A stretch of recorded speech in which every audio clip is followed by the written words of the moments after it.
आज हम पढ़ेंगे dimensions of physical quantities. Physical quantities उन क्वांटिटीज को बोलते हैं जिनको हम मेजर कर सकते हैं। जैसे टेम्परेचर है, फिजिकल क्वांटिटी है क्योंकि टेम्परेचर को आप मेजर कर सकते हैं। Area is a physical quantity क्योंकि उसको मेजर कर सकते हैं। तो जिन भी क्वांटिटीज को आप मेजर कर सकते हैं those are known as a physical quantities. और वो क्वांटिटीज जिनको मेजर नहीं कर पाते उनको हम फिजिकल क्वांटिटीज नहीं बोलेंगे। जैसे मैं ये बोलूं कि मुझे बहुत खुशी हो रही है, तो कितनी खुशी हो रही है, तो खुशी को आप मेजर नहीं कर सकते, तो खुशी is not a physical quantity. या मुझे बहुत मजा आया, तो कितना मजा आया, तो वो आप काउंट नहीं कर सकते, मेजर नहीं कर सकते, तो ये फिजिकल क्वांटिटीज नहीं है। तो हम साइंस में फिजिकल क्वांटिटीज उन्हीं को बोलेंगे जिनको आप मेजर कर सकते हो, माप सकते हो। उसके बाद हमने पढ़ा था ये फंडामेंटल फिजिकल क्वांटिटीज। हमारे पास कुछ एक ऐसी फिजिकल क्वांटिटीज हैं जिनको हम बोलते हैं फंडामेंटल। जैसे यहाँ पे लिखा है मैंने, ये these are the 7 fundamental quantities. Mass, length, time, temperature, ये फिजिकल क्वांटिटीज है, इनको मेजर कर सकते हैं, पर इनको हमने बोला फंडामेंटल। ये फंडामेंटल है 7। उसके अलावा जितने भी फिजिकल क्वांटिटीज हैं उनको हम बोलते हैं डिराइव्ड फिजिकल क्वांटिटी। ये है फंडामेंटल क्वांटिटीज। तो आज से हम क्या करेंगे, देखिए, जब हमने डायमेंशंस की बात की है तो हमें पता है कि पहले मास का यूनिट क्या होता था, किलोग्राम, लेंथ का होता था मीटर, टाइम का होता था सेकंड। आज से हम मास को किलोग्राम नहीं लिखेंगे, मास को एम लिखेंगे, लेंथ को एल लिखेंगे और टाइम को टी लिखेंगे। अब उनके यूनिट्स में नहीं लिखेंगे, उनको ये सिंबल में लिखेंगे, एम, एल और टी में सिंबल में लिखेंगे। और फिर हमारे पास फार्मूला बनेगा, that is called dimensional formula. और उसी तरह से हम बाकी डायमेंशंस निकालेंगे फिजिकल क्वांटिटीज की। तो सपोज कर लेते हैं हमारे पास, जैसे मान लीजिए एरिया है, तो एरिया क्या है। अब ये देखिए, ये 7 जो क्वांटिटीज लिखी हैं, इन 7 क्वांटिटी में कहीं पे एरिया नहीं है, तो इसका मतलब एरिया जो है this is a derived physical quantity. और एरिया का फार्मूला आपको पता है क्या होता है। एरिया का फार्मूला होता है लेंथ इंटू ब्रेड्थ। लेंथ को मैं एल लिख रहा हूँ, ब्रेड्थ को मैं बी लिख रहा हूँ, लेंथ इंटू ब्रेड्थ। अब इनको हमने रिप्रेजेंट करना है इन फंडामेंटल क्वांटिटीज में। ये जो डिराइव्ड क्वांटिटीज हैं इनको हमने रिप्रेजेंट करना है फंडामेंटल क्वांटिटीज में। तो आप लेंथ को क्या लिखते हैं, लेंथ को आप लिखते हैं एल, तो आपने यहाँ पे लिख दिया एल, लेंथ को एल। ब्रेड्थ क्या है, ब्रेड्थ भी लंबाई होती है लेकिन लंबाई से थोड़ा छोटी होती है, इसलिए इसको हम ब्रेड्थ बोलते हैं, तो ये भी एल है, तो आप लिखेंगे एल इंटू एल, एल का स्क्वायर। अब आप यहाँ देखें, यहाँ पे एम है, तो एम नहीं है तो आपने लिखा 0, एल है लिख दिया 2, टी है, टी नहीं है 0। इस तरह से 3 रकम ऐसे लिखें, एम, एल, टी, और इस तरह से ब्रैकेट लगा दें, तो ये बन जाता है dimensional formula for the area. और ये कोई डायमेंशंस नहीं है, डायमेंशंस होती हैं 0 to 0, तो आप बोलेंगे 0 to 0 are the dimensions in terms of M, L, T of area. ठीक है, 0 to 0 are the dimensions of area in terms of M, L, T. उसी तरह से आप वॉल्यूम की बात करें कि वॉल्यूम निकालना है, वॉल्यूम क्या होता है, length into breadth into height. Length को क्या लिखते हैं एल, ब्रेड्थ भी क्या लंबाई है एल, हाइट भी क्या है लंबाई है एल, तो इनको आप लिखेंगे एल इंटू एल, एल की पावर 3। और जब इसका फॉर्मूला लिखेंगे तो आप बनेगा, एम है नहीं यहाँ पे तो 0, एल है कितना 3, टी नहीं है 0, ये जो बन गया this is a dimensional formula किसका, वॉल्यूम का। और इसकी डायमेंशंस क्या है वॉल्यूम की, तो आप बोलेंगे 0, 3, 0, तो ये लिखा आपने यहाँ पे 0, 3, 0 are the dimensions of the volume in terms of M, L and T. तो अब वॉल्यूम का अगर डायमेंशन फार्मूला लिखना हुआ तो ऐसे लिखेंगे, एरिया का लिखना हुआ तो आप इस तरह से लिखेंगे। कई बार हम ये 0, 0 नहीं लिखते, हम सीधा लिख देते हैं एल स्क्वायर, तो भी चलेगा, क्योंकि किसी भी नंबर के ऊपर 0 लिखा हो तो उसका मतलब होता है 1, तो ये 1 हो गया, 1 से एल स्क्वायर को मल्टीप्लाई करेंगे तो एल स्क्वायर ही रहेगा। तो कई बार हम एल स्क्वायर वैसे लिख सकते हैं। ठीक है, एरिया। उसी तरह से डायमेंशन के लिए एल क्यूब भी लिख सकते हैं, लेकिन अगर पूरा फार्मूला लिखना हो तो ये तीनों लिखना पड़ेंगे आपको, एम, एल, टी, ये तीनों लिखने पड़ेंगे। और जहां किसी फॉर्मूले में टेम्परेचर या इलेक्ट्रिक करंट या कुछ और क्वांटिटीज आती हैं इन 7 में से, तो उनको हम लास्ट में लिखते हैं, एम, एल, टी के बाद लिखते हैं। आइए एक और क्वेश्चन करते हैं जिसमें हम बात करते हैं डेंसिटी की। डेंसिटी का अगर हमने डायमेंशनल फार्मूला लिखना हो, किसी भी क्वांटिटी का लिखना हो, तो पहले हमें उसका फार्मूला चाहिए। डेंसिटी होती क्या है, डेंसिटी होती है mass upon volume. Mass upon volume को बोलते हैं डेंसिटी। मास जो है उसका डायमेंशंस कैसे लिखती हैं, एम से। अभी हमने पढ़ा मास को एम से लिखते हैं, लेंथ को एल से और टाइम को टी से। और वॉल्यूम क्या होता है? वॉल्यूम होता है length into breadth into height. तो आप देखेंगे जो वॉल्यूम है, लेंथ उसको भी एल से लिखते हैं, ब्रेड्थ को भी एल से लिखते हैं और हाइट को भी एल से लिखते हैं। तीनों को मल्टीप्लाई है, length into breadth into height. तो आपके पास क्या आया? एम और नीचे आ गया एल की पावर 3। तो ये जब एल की पावर 3 ऊपर चला गया तो हमारे पास फॉर्मूला क्या बन गया? एम ऊपर रहा, एल की पावर 3 ऊपर चला गया तो एल की पावर -3 हो गया। और टी है नहीं यहाँ पे तो टी की जगह 0 लिख दिया, टी की power 0। So this is a dimensional formula for the density. और डायमेंशंस क्या हुई? डेंसिटी की डायमेंशंस क्या हुई? 1 -3 0। एम के ऊपर कुछ नहीं तो आप लिखेंगे 1 -3 and 0 are the dimensions of density in terms of MLT। तो अब यहाँ पे क्वेश्चन आता है कि डायमेंशंस होती क्या है? तो डायमेंशन जो होती हैं वो फंडामेंटल, ये जो फंडामेंटल क्वांटिटीज जो हैं इनकी जो पावर होती हैं उनको बोलते हैं डायमेंशंस। तो डेफिनेशन क्या बनी इनकी? The dimensions of a physical quantity are the powers to which the fundamental quantities are to be raised to represent that physical quantity। ये डेफिनेशंस आती है। डायमेंशंस की हुई फंडामेंटल क्वांटिटीज के ऊपर जो पावर है उनको हम डायमेंशंस बोलते हैं। तो मैंने लिखा दीज आर द पावर्स, ये जो पावर है these are the powers to which the fundamental quantities are to be raised. Fundamental quantities के ऊपर जो पावर लगाई जाती हैं to represent a physical quantities are known as a dimensions. और जब भी आप कभी डायमेंशंस लिखते हो और उनके चारों तरफ इस तरह से ये ब्रैकेट लगा देते हो तो इसको बोलते हैं आप डायमेंशनल फार्मूला। ठीक है, the expression which shows that which of the fundamental quantities and with which power enter into the derived unit of physical quantity is known as the dimensional formula of the physical quantity. ये definitions आप अपनी book में भी देख सकते हो, पर ये फार्मूला बनेगा। इसको ब्रैकेट लगा दिया, ये फार्मूला बन गया और ये जो इसकी पावर्स होती हैं इनको बोलते हैं डायमेंशंस। अब एक और डायमेंशंस निकाल लेते हैं हम स्पीड की। स्पीड की हमने डायमेंशंस निकालनी है, डायमेंशनल फार्मूला लिखना है। तो स्पीड का फार्मूला बेसिकली पता होना चाहिए। स्पीड होता है डिस्टेंस अपॉन टाइम। स्पीड होता है डिस्टेंस अपॉन टाइम। तो डिस्टेंस यानी लंबाई, तो उसको लिखेंगे एल, क्योंकि हमें पता है लेंथ को एल लिखते हैं और टाइम को टी लिखते हैं। तो यहाँ पे आएगा एल और टी ऊपर चला जाएगा तो टी के ऊपर कुछ नहीं है तो 1 होता है। जब कुछ नहीं लिखा तो 1, जब ऊपर चला गया तो टी की पावर -1। तो स्पीड का जो डायमेंशन फार्मूला होना, एम तो है नहीं तो एम की power 0, L T -1, L T -1 ये लग गया और एम है नहीं तो उसके ऊपर 0 लगा दो। तो this is the dimension formula, the formula for the speed. Similarly अगर स्पीड की जगह यहाँ पे वेलोसिटी लिखा होगा तो velocity is equal to displacement upon time. उसका फार्मूला भी सेम है, डिस्प्लेसमेंट यानी लेंथ और टाइम हुई। एक फार्मूला है फोर्स का,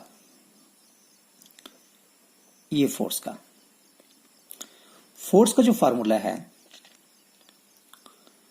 फोर्स का फार्मूला है न्यूटन का सेकंड लॉ बोलता है force is equal to mass into acceleration, mass into acceleration. तो इस केस में हमें मास और एक्सेलरेशन, मास को तो हम एम लिखते हैं, एक्सेलरेशन का पता होना चाहिए। तो ऐसा करते हैं, पहले हम एक्सेलरेशन का निकाल लेते हैं, ठीक है, फिर इस फॉर्मूले को करते हैं। तो एक्सेलरेशन क्या चीज होती है, जो यहां देखें एक्सेलरेशन, एक्सेलरेशन का मतलब होता है velocity upon time. Velocity upon time को बोलते हैं एक्सेलरेशन। वेलोसिटी यानी स्पीड, एक ही बात है। तो वेलोसिटी का फार्मूला क्या है, आप देख रहे हैं यहां पे लिखा है m0 l t -1 और टाइम का कितना है t। तो आप ये देखें, ये m0 रहा, l ऐसे रहा, t की पावर -1 ये है और इसके ऊपर 1 है, ये भी ऊपर चला गया तो t की पावर -1 हो गया, दोनों सेम हो गया। तो आपने लिखा m0 l t की पावर -2। तो this is the formula for the acceleration. और इसको शॉर्ट में करना हो तो ये m जिसके ऊपर 0 इसको ना भी लिखें तो आप ऐसे याद कर लो, l t raise to power -2 जो है दिस इज फॉर एक्सेलरेशन। क्योंकि यहाँ पे m नहीं लिखा है तो अंडरस्टूड है कि m की पावर 0 है। तो l t raise to power -2 जो होता है वो किसका होता है, एक्सेलरेशन का होता है। उसी तरह से l t raise to power -1 किसका होता है, स्पीड का, वेलोसिटी का। तो ये दो चीजें आपको इंपॉर्टेंट याद करने पड़ेंगी, एक स्पीड का और एक्सेलरेशन का। अगर l t raise to power -1 है तो वो स्पीड है या वेलोसिटी है, और l t raise to power -2 होगा तो उसको हम एक्सेलरेशन बोलेंगे। अब मान लीजिए यहाँ पे एक फॉर्मूला है, इस फोर्स को करें अगर हम, तो force equal to mass into acceleration. तो मास का क्या लिखते थे m, और एक्सेलरेशन को आपको पता ही है क्या लिखते हैं, L T raise to power -2। अभी आपने निकाला। एक्सेलरेशन का लिखते हैं L T raise to power -2। इनको रट्टा मार लीजिए, L T raise to power -2 acceleration और L T raise to power -1 speed का।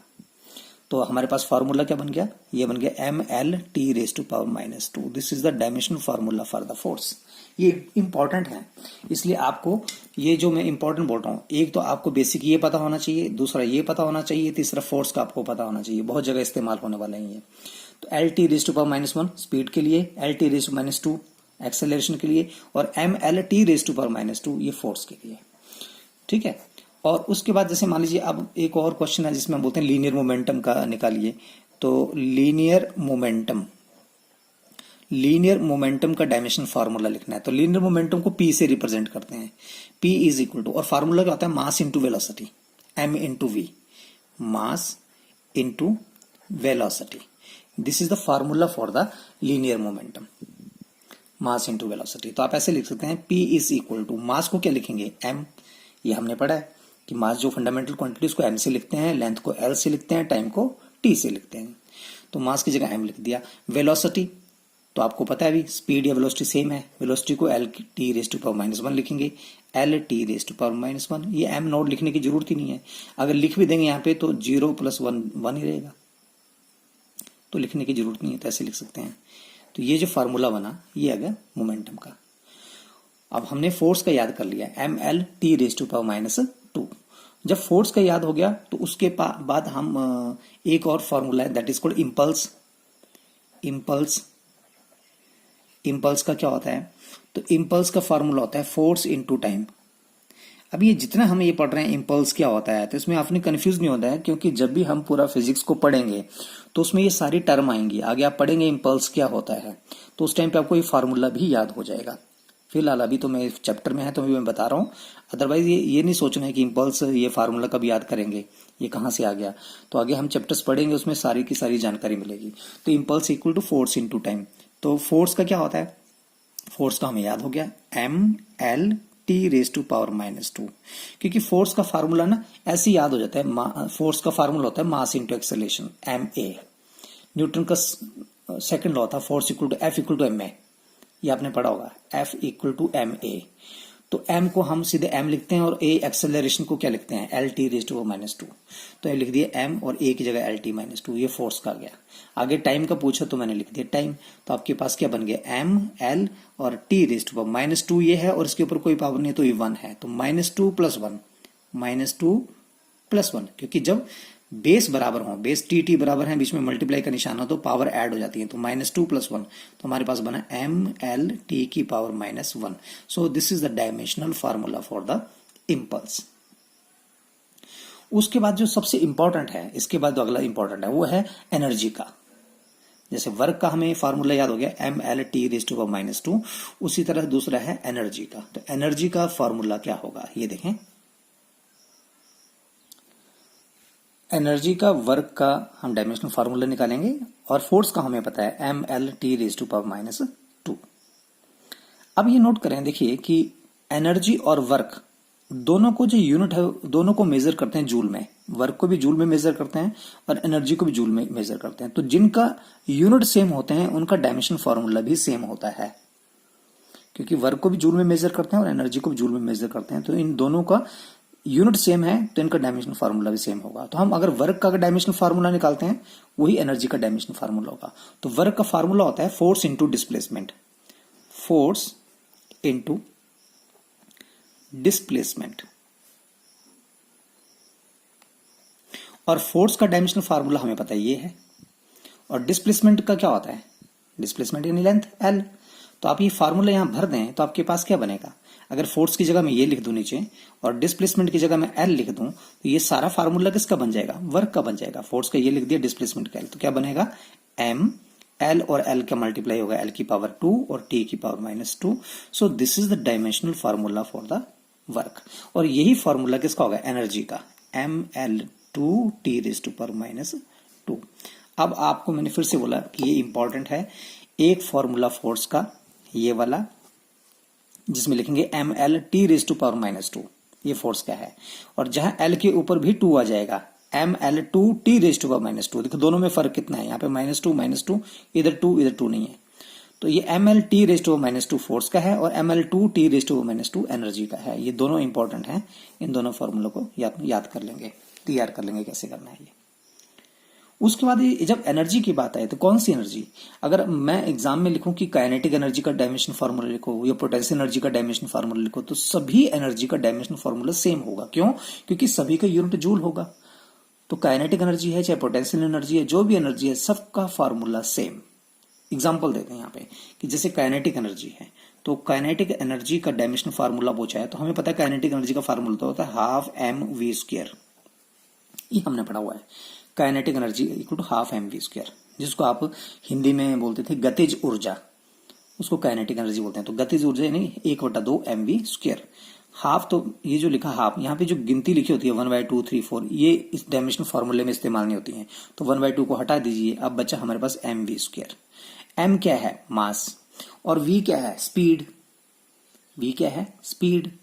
तो स्पीड का डायमेंशन फार्मूला क्या होता है? ना पता हो तो स्पीड को लिखते हैं distance upon time. Distance upon time, speed होता है डिस्टेंस अपॉन टाइम, डिस्टेंस ने l, टाइम t का स्क्वायर। तो आपके पास क्या बन गया? m और l² और ये t की पावर स्क्वायर।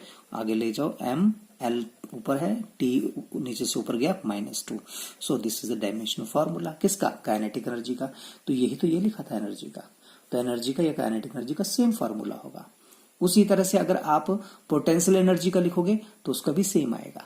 पोटेंशियल एनर्जी देखें, यहां से देखते हैं इसी केस में कि पोटेंशियल एनर्जी का डायमेंशन फार्मूला क्या होगा।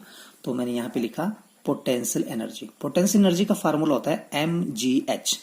मैंने बोला एनर्जी है तो फार्मूला सेम आएगा, ये एनर्जी का फार्मूला है, तो चाहे मैं काइनेटिक एनर्जी लिखूं तब भी फार्मूला सेम आएगा, पोटेंशियल एनर्जी लिखूंगा तब भी फार्मूला सेम आएगा। तो पोटेंशियल एनर्जी का फार्मूला क्या आएगा? mgh। m क्या है? मास। मास को m लिखते हैं, कैपिटल M लिखते हैं। g क्या है? एक्सेलरेशन। एक्सेलरेशन का भी हमने निकाला है, एक्सेलरेशन को लिखते थे LT⁻²। और h क्या? हाइट। हाइट यानी लंबाई, इसको l लिखेंगे। तो आपके पास क्या है? m l इंटू l का स्क्वायर और t की पावर -2। तो ये आपके पास आ गया पोटेंशियल एनर्जी। तो आप ये देखें, ये एनर्जी है, ये पोटेंशियल एनर्जी है, ये काइनेटिक एनर्जी है। तो यानी किसी टाइप की भी एनर्जी हो उसका डायमेंशन फार्मूला सेम होगा, चाहे वो साउंड एनर्जी है, हीट एनर्जी है। फार्मूला जब एनर्जी जुड़ गया तो फार्मूला सबका सेम हो गया।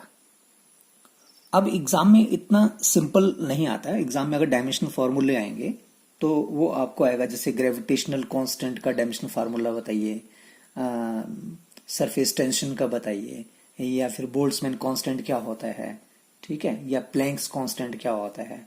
इनके डायमेंशन फार्मूले कई बार एग्जाम में पूछे जाते हैं। तो जैसे मान लीजिए यहाँ पे अगर आपसे पूछा जाए कि बोल्ट्जमैन कांस्टेंट का फार्मूला बताइए, डायमेंशन फार्मूला, बोल्ट्जमैन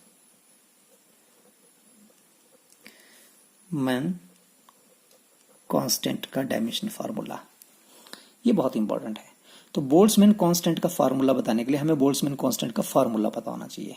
तो इसके लिए एक फार्मूला ऐसे दे रखें, PV is equal to KT। ये जो K है it is called Boltzmann constant, और इसका डायमेंशन फार्मूला निकालना है। तो PV इक्वल टू KT, तो K का निकालना है, इसको यहीं पे रहने दो, T को उठाओ दूसरी तरफ ले जाओ। अब T यहाँ पे क्या हुआ, इसके साथ मल्टीप्लाई है, तो दूसरी तरफ जाएगा तो क्या होगा? डिवाइड हो जाएगा। तो आप लिखेंगे K इज इक्वल टू, इधर क्या लिखा था? PV डिवाइडेड बाई T, ये T इसके नीचे आ जाएगा।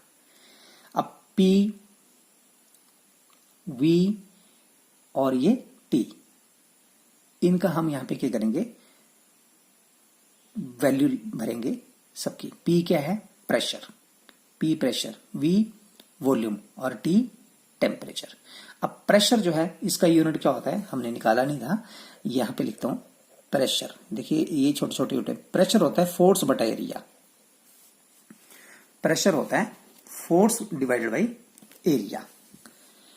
तो प्रेशर को हम लिखेंगे फोर्स, फोर्स का फार्मूला होता है mass into acceleration, MA, M और A को लिखते हैं LT-2, और एरिया जो है, एरिया लिखते हैं लंबाई इंटू चौड़ाई, लेंथ इंटू ब्रेड्थ यानी L²। तो आपके पास प्रेशर का यूनिट क्या बन गया? M, और ये L ऊपर चला गया तो आपके पास बन गया, ये एक L से एक L कट गया, एक L बचा ऊपर गया तो -1 T की power -2। So this is the formula for the pressure, ठीक है। और वॉल्यूम का आपको पता ही है, length into breadth into height volume, तो वॉल्यूम का होता था एल क्यूब, तो वॉल्यूम का फार्मूला होता है एल क्यूब। तो इनका प्रेशर, वॉल्यूम का और टेम्परेचर को टी लिखते हैं, यहाँ पे भर दीजिए। तो प्रेशर की जगह आप लिखेंगे एम एल की पावर -1 टी की power -2 into V volume, volume को क्या लिखेंगे एल की पावर 3 और टेम्परेचर को लिखेंगे टी। तो आपके पास क्या होगा, के की वैल्यू क्या आ जाएगी, देखिए यहाँ से एम पहले लिखिए, उसके बाद एल लिखेंगे, उसके बाद आप के की वैल्यू पहले एम लिख दिया, फिर लिखेंगे एल, तो एल 3 है और ये -1 है, बेस बराबर है, पावर ऐड हो जाती है, तो 3 और -1 कितना हो जाएंगे 2, एल की पावर 2 और टी -2 है, यहाँ पे नीचे से टी ऊपर चला गया, ये -1 है, तो ये कितना आएगा एम एल 2 टी की पावर, दोनों सेम है, पावर ऐड हो जाएगी, -2 और -1 हो जाएगा -3, तो हमारे पास आया M L 2 T raise to power -2। ठीक है,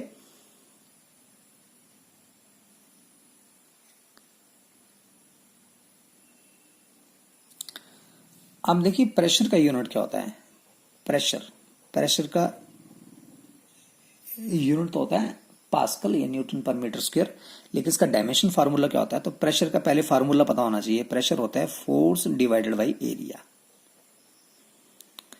तो प्रेशर को पी से रिप्रेजेंट करते हैं, फोर्स का आपको फार्मूला याद है, mass into acceleration, M acceleration को लिखते हैं L T raise to power -2, ऐसे याद कर लीजिए, फोर्स का M L T raise to power -2, area होता है L square, length into breadth, 2 बार लंबाई आ रही है, तो आपके पास प्रेशर का फार्मूला बन जाता है एम और ये एल की पावर -1 और टी की power -2, so this is the formula for the pressure.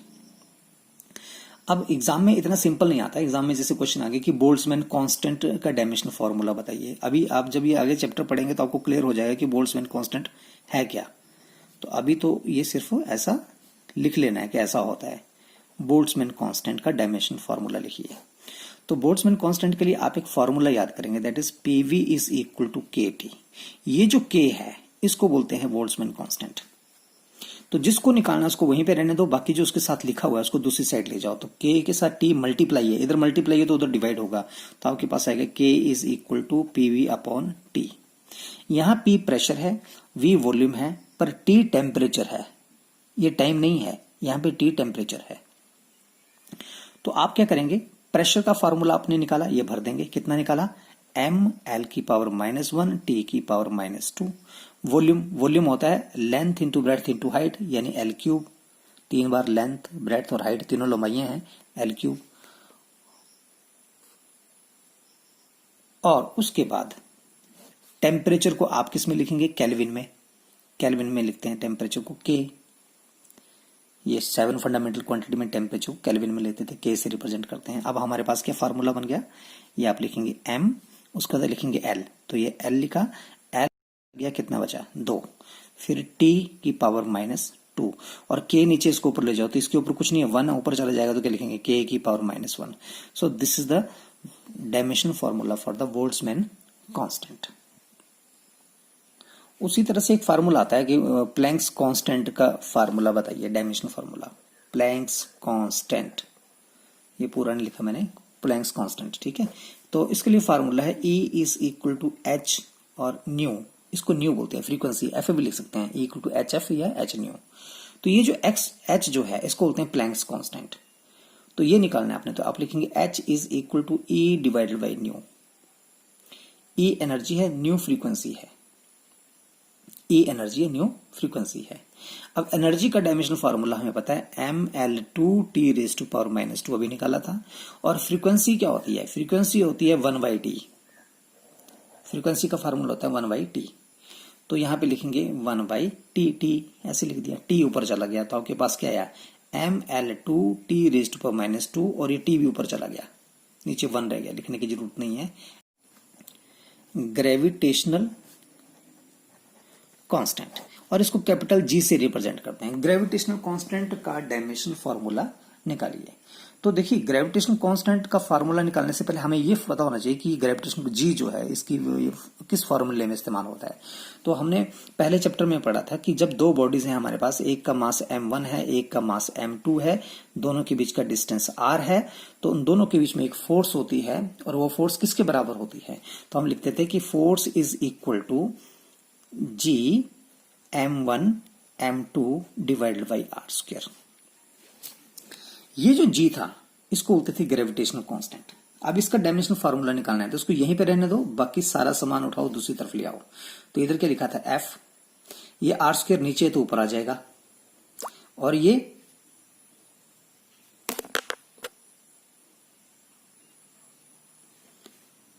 Are square नीचे है तो ऊपर आ जाएगा, और ये m1 m2 ऊपर लिखा है तो ये नीचे आ जाएगा m1 और ये m2, और इधर बच गया जी। अब इनमें फार्मूले में भर दीजिए तो जी का आंसर आ जाएगा। कैसे आएगा देखिए, इसी को मैं साइड कर देता हूँ। फोर्स का डायमेंशनल फार्मूला क्या होता है, मास इंटू एक्सेलरेशन ml(t-2), मास एक्सेलरेशन का ये होता है। आर स्क्वायर क्या है, आर डिस्टेंस है, डिस्टेंस को एल से रिप्रेजेंट करते हैं तो आर का स्क्वायर यानी एल का स्क्वायर, आर की जगह एल लिख दो। मास को किस में लिखते हैं, एम से, ये भी एम से लिखेंगे, ये भी एम से लिखेंगे, क्या हो जाएगा एम स्क्वायर। इस एम से एक एम कट गया, नीचे दो थे, अब एक एम बचा ऊपर चला गया तो क्या लिखेंगे, जब ऊपर चला गया तो यहीं पे लिख देता हूं m की पावर -1, इसके ऊपर 1 जो है ऊपर -1 हो जाएगा। l यहाँ पे 1 है, यहाँ पे 2 है तो कितना हो गया, 2 और 1 3, और t की पावर के कितना बचा -2। So this is the dimensional formula for the gravitational constant.